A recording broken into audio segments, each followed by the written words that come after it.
இந்த மான் ஒரு மாய வினோதமான மானாக தெரிகிறது. இந்த மான் வேண்டாம் என்று கேட்கின்றார். அப்போ அந்த மான் தான் வேண்டும் என்று பிடிவாதம் கூற அந்த மான் பின் தொடர மான் பின் தொடர்ந்த உடனே அப்ப சூர்பனங்கை பார்த்து ஆசைப்படுகிறார். அப்போ யாரு இரண்டாவது வார்த்தை யாரை கேட்கிறாரு? சொல்ல கேட்டவுடன் சென்றான் மான் பின். அப்போ தங்கை அவள் சொல் கேட்ட ராவணனும் கிளையோடு மாண்டார். அப்போ சூர்பனங்கை ராமபிராவனும் லட்சுமணன் சேர சொல்ல அம்மா ராமன் சொல்கின்றார், அதே தம்பி வரக்கூடியவள் அரக்கி, அவருக்கு ஒரு தகுந்த பாடத்தை புகட்ட வேண்டும். கொண்டையின் சனத்தை அவன் நாட்டுக்கு அனுப்படா அறுத்து என்று அனுப்படார் என்று நிரூபித்து அவருடைய வாக்கியான பிரகாரம் அவர் கொண்டையும் சனத்தையும் அறுத்து நாட்டுக்கு அனுப்புகிறார். அப்போ ராவணனாவது கேட்டிருக்கணும், ஏமா நீ என்ன போய் தவறு செய்த, அதனால இப்பேற்பட்ட தவறை செய்யறாங்க. அதான் நங்கை அவர் சொற்கேட்ட மங்கையல் கைதில் சுருக்கத்தை தன் மன்னர் புக தசரதன மரணமானார். செங்கமல சீர சொல்ல கேட்டவுடன் சென்றான் மான் பின். மங்கை அவள் சுருக்கேட்ட ராவணனும் கிளையோடு மாண்டார். தங்கச்சி கிட்ட ஏமா இப்படி நடந்ததுன்னு அவனும் கேட்கல. அவனோடு அவனுடைய கோத்திரமே அதோடு அழிஞ்சு போச்சு. அதனால் நங்கையர் கேட்பதெல்லாம் பேர் உலகில் கேடு வருமோ நகை பார்த்தாமோ. ஏன் சொல்றேன்னு சொன்னா, ஒரு பொம்பளைங்க சொல்ல ஏதோட கேட்கணுமோ, ஒரு கூட்டு குடும்பம் இருந்தாலும் சரி. ஒரே பிடிச்சதானே சொல்றேன். யாரு சொன்னாங்க? அம்மா வார என்ன வச்சுக்கிறேன் பாரு. அப்பா ஓ குச்சி முட்டாய் சப்ரார்.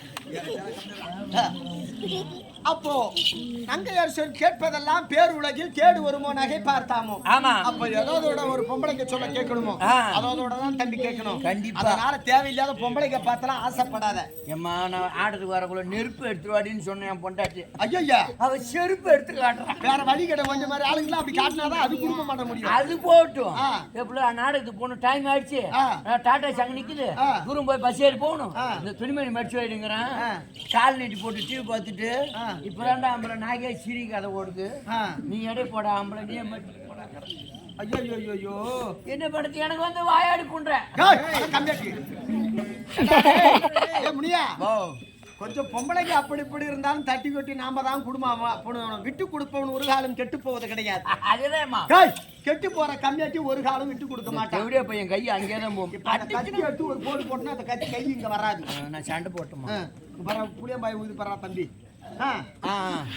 அப்படி இந்த வடமாமந்தூர் நன்னகர மக்கள் எல்லாம் ஒன்று கூடி சமுத்திர மாரியம்மனுக்கு பூஜை செய்து சக்தி ஒன்று சமய மதனாராக ஏன்னு சொன்ன கேட்டா, அங்க பங்குனி உத்தர திருவிழா ஊருக்குள்ள சிறப்பா நடக்கும். இந்த மாதிரி ஒரு 10 நாள் திருவிழாவை நடத்த நானும் பல ஊர்ல போய் பார்த்திருக்கிறேன். இவ்வளவு ஒரு 10 நாள் திருவிழா நடத்தி அந்த ஊர்லயும் பார்க்கல. கடலூர் மலை வரைக்கும் கடல் வரையும் போய் வந்துட்டேன். ஒரு சில ஊர்ல ஆடி இருக்கிறேன் இப்ப எனக்கு தெரிஞ்சு. ஆனா இவர் ஒரு 10 நாள் திருவிழாவை நடத்துற ஒரு ஊருன்னா நம்ம ஊர் ஒரு சிறப்பான ஊரு. ஒரு சில ஊர்ல நடத்துறாங்க. சடையாண்டு குப்பத்தை காசிநாத வாதியாரு, என்னடா இது ஆசிரியர் பக்கத்துல இருக்கிற பேர் வரல எனக்கு. இப்ப அந்த பக்கம் நடத்துறாங்க பாரத கூத்து பாஞ்சாலி அம்மனுக்கு.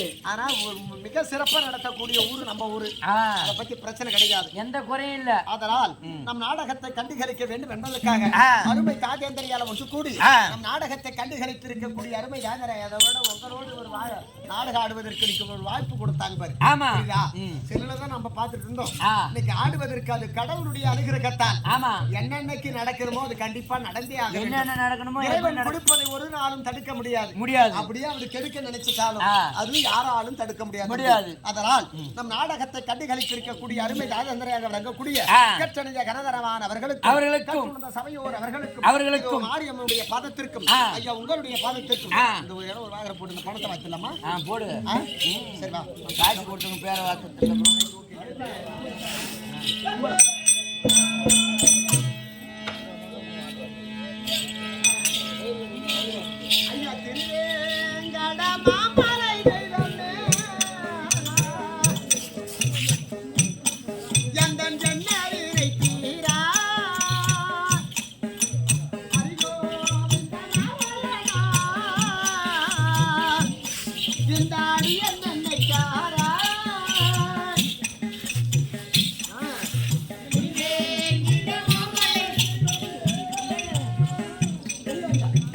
அடி